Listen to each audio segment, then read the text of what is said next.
பாலக்கரை பகுதியில் மகளிர் போலீசாரின் பெண்கள் மற்றும் குழந்தைகள் பாதுகாப்பு குறித்து விழிப்புணர்வு பேரணி நடைபெற்றது. சர்வதேச மகளிர் தினத்தை முன்னிட்டு பெரம்பலூர் பாலக்கரை பகுதியில் மாவட்டத்தில் உள்ள அனைத்து காவல் நிலையங்களிலும் பணிபுரியும் மகளிர் போலீசார் சார்பில் பெண்கள் பாதுகாப்பு மற்றும் குழந்தைகள் பாதுகாப்பு குறித்து விழிப்புணர்வு பேரணி நடைபெற்றது. இந்த பேரணியை மாவட்ட காவல் கண்காணிப்பாளர் ஆதர்ஷ் பசேரா கொடியசைத்து துவக்கி வைத்தார். முன்னதாக பேசிய மாவட்ட காவல் கண்காணிப்பாளர் அனைவருக்கும் மகளிர் தின வாழ்த்துக்களை தெரிவித்துக் கொண்டார். இப்பேரணி வெங்கடேசபுரம் ரோவர் வளைவு வரை வந்து பின் மீண்டும் பாலக்கரையில் நிறைவு பெற்றது. இப்பேரணியில் சுமார் 200க்கும் மேற்பட்ட பெண் காவலர்கள் மற்றும் வேப்பந்தட்டை அரசு கல்லூரி மாணவிகள் பலர் பங்கேற்றனர்.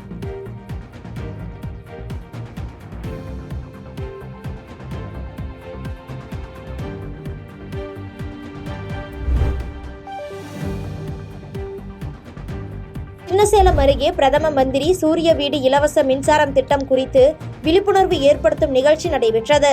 கள்ளக்குறிச்சி மாவட்டம் சின்னசேலம் அருகே நயினார்பாளையம் கிராமத்தில் உள்ள தனியார் திருமண மண்டபத்தில் தமிழ்நாடு மின் உற்பத்தி மற்றும் கள்ளக்குறிச்சி மின் பகிர்மான வட்டம் சார்பில் பிரதம மந்திரி சூரிய வீடு இலவச மின்சாரம் திட்டம் குறித்து பொதுமக்களுக்கு விழிப்புணர்வு ஏற்படுத்தும் நிகழ்ச்சி நடைபெற்றது.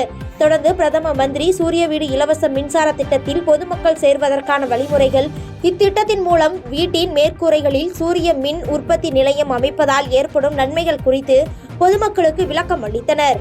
இந்த நிகழ்ச்சியில் ஊராட்சி மன்ற தலைவர் மலர்கொடி, உதவி மின் பொறியாளர்கள் உள்ளிட்டோர் கலந்து கொண்டனர்.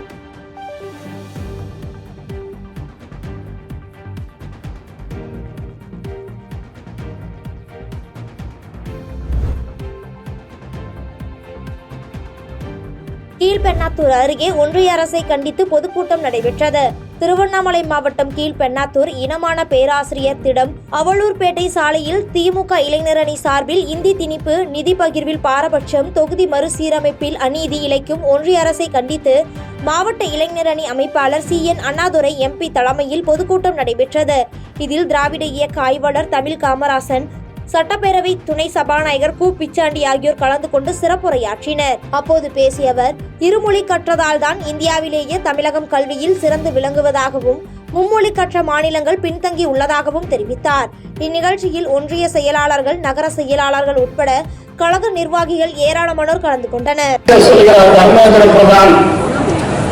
நாங்கள் பணம் தர மாட்டோம், நீங்கள் மும்மொழி கொள்கையை கொண்டு வாருங்கள், நாங்கள் இந்திய சொல்லவில்லை, எந்த மொழியோ.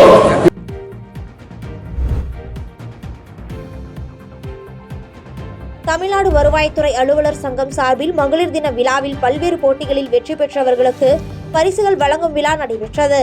மகளிர் தினத்தை முன்னிட்டு தமிழ்நாடு வருவாய்த்துறை அலுவலர் சங்கம் சார்பில் சேலத்தில் மகளிருக்கான சமையல் போட்டி, கோலப்போட்டி, கட்டுரை போட்டி உள்ளிட்ட பல்வேறு போட்டிகள் கடந்த ஒரு வார காலமாக நடத்தப்பட்டு வந்தது. இந்த நிலையில் போட்டிகளில் வெற்றி பெற்றவர்களுக்கு பரிசளிப்பு விழா மாவட்ட ஆட்சியர் அலுவலக வளாகத்தில் நடைபெற்றது. இதில் மாவட்ட ஆட்சியர் பிருந்தாதேவி கலந்து கொண்டு போட்டிகளில் வெற்றி பெற்ற மகளிர்களுக்கு பரிசுகளை வழங்கி சிறப்பித்தார். முன்னதாக பிறந்தநாள் கொண்டாட இருக்கும் மாவட்ட ஆட்சியருக்கு பிறந்தநாள் கேக் வெட்டி மகளிர் தின வாழ்த்து தெரிவித்தனர். இதில் வருவாய்த்துறையைச் சேர்ந்த மகளிர் பெண் கல்வி குறித்து விழிப்புணர்வு நாடகத்தை அரங்கேற்றியது அனைவரையும் கவர்ந்தது.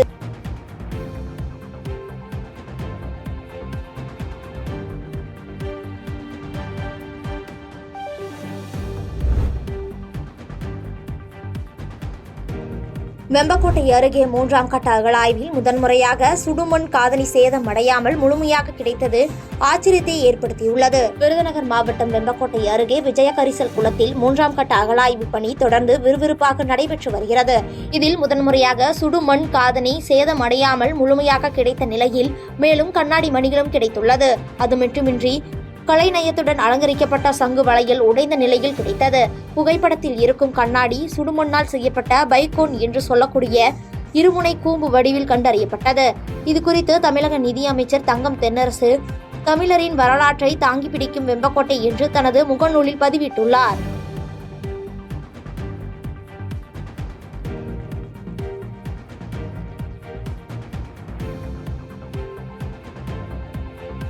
பாதகம் செய்பவரை கண்டால் நாம் பயம் கொள்ளலாகாது பாப்பா. மோதி மிதித்து விடு பாப்பா, அவர் முகத்தில் உமிழ்ந்து விடு பாப்பா. அண்மை செய்திகளை உடனுக்குடன் தெரிந்து கொள்ள இணைந்திருங்கள் எம் நாடு தொலைக்காட்சியுடன்.